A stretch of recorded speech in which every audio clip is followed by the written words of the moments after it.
Hello, it's been a while. So today, I would like to tell you a bit of a story. It's actually a pretty lovely story. And so sit down and get comfortable, and I'll get some Earl Grey tea or something like that. However you like to settle in. So pause the video and settle in.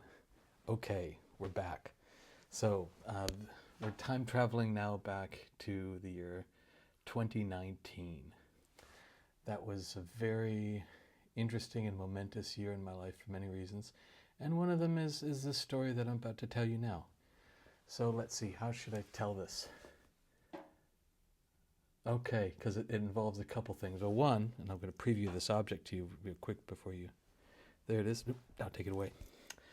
So it involves the object that I just put in front of the camera.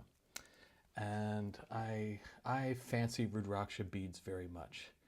And I was living in Portland, Oregon, southeast Portland, Oregon, off of Hawthorne Street at the time. And at the time on Hawthorne Street, there were several really good Tibetan and Nepalese statue and clothing and artifact and Rudraksha bead shops. So I would frequent them. And I think I was noticing that Rudraksha bead prices seemed to be going up, and I wanted to get a few before they went up even further. So I bought one string. There we go. Then randomly I was gifted a string of Rudraksha beads by someone that I didn't really know very well. So then I was sitting with two necklaces. So nice little coincidence. Then I was gifted another one, a smaller one, by somebody that I just met.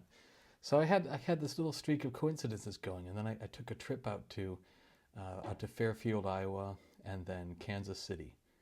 And I was in Kansas City being hosted on this really lovely place called Milo Farm by my friend Lonnie. And right as we were about to say bye, she gave me a lovely gift, and it was a singular Rudraksha bead that she had been... I think somehow she'd gotten it from the Sadhguru Isha Foundation. And so I just happened to say, like, oh, my God, this is yet another one in the last 3-4 days or something. Wow. Nice little coincidence. And Lonnie, being of good, Sagittarian stock, firmly said, it's a synchronicity. And so I like to be a little bit parsimonious about what I ascribe synchronicity to. Try to keep my feet on the ground and I suppose maintain some degree of credibility, but maybe that's a lost cause already. Anyhow, so I said, no, I think it's probably just a coincidence. These are string.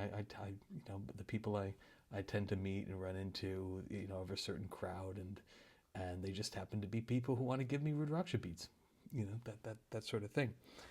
And so she said, no, it's a synchronicity. And I said, well, we'll see. So that's the first part of the setup. The second part is, if I was worried about destroying my credibility, I guess this will be the final nail in the coffin. And the second bit, I have to rewind maybe a week, 2 weeks, 3 weeks before that. Anyhow, I was in my meditations and outside of my meditations, just kind of walking around or, reading or just whatever. I was having a sense that I was being communicated with by the great South Indian saint Amma. And so I was thinking, oh no, absolutely not. Nothing like profound or anything, like go burn your house down, something like that, or come on pilgrimage to see me. Nothing big like that. Just a sense of a flow, and because I also at the time then I was thinking, should I come and see you? I said, no, don't worry about it. So anyhow, this was not a sort of a frequent rambling sort of thing, but frequent enough that I was like, well, that's a different flavor that I'm experiencing. It's very strange, to have this. So kind of let that go and just paid no mind to it really much at all. Just more gravy than a grave and that sort of thing. So anyhow, back to where I was with Lonnie, and a few hours later I find myself returning from the Midwest to Portland International Airport. I get home, it's pretty late, dark at night. I, go in, basically flop onto my bed and fall asleep. The next morning I get up, and I think that day was a birth chart preparation day. So I like to go to a few of the cafes on Hawthorne Street and do that in the morning. Prepare birth charts for the child. Anyway, I go out the door, and the house that I lived in, you had to sort of, walk up from the street quite a bit. A couple flights of stairs and a pathway, and lots of plants. And so it's a bit removed. People didn't really go up to our front door at all. I had to work to get there. I get out of my front porch, and right at the base of my front porch, on sort of a piece of concrete or stone that delineated the yard from the sidewalk, I saw this. There you go. Oops, the other side. There.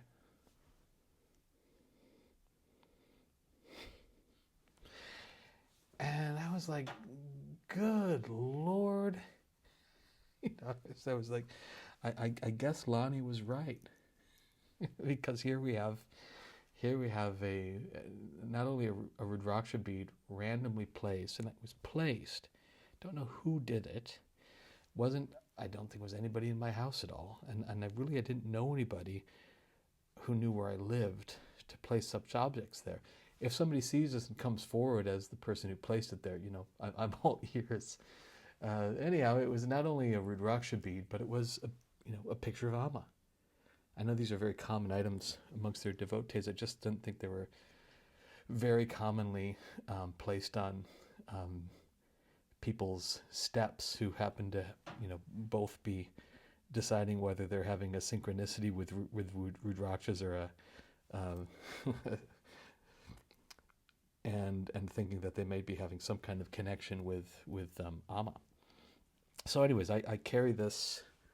I'm kind of I'm a bit open-ended about how I frame that sort of thing still, but this has been a very special little reminder on my keychain every day since that day.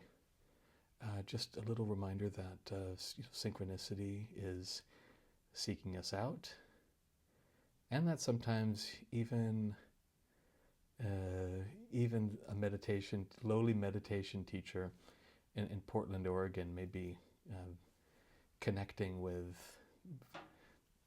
a South Indian saint on the other side of the world. So there you go.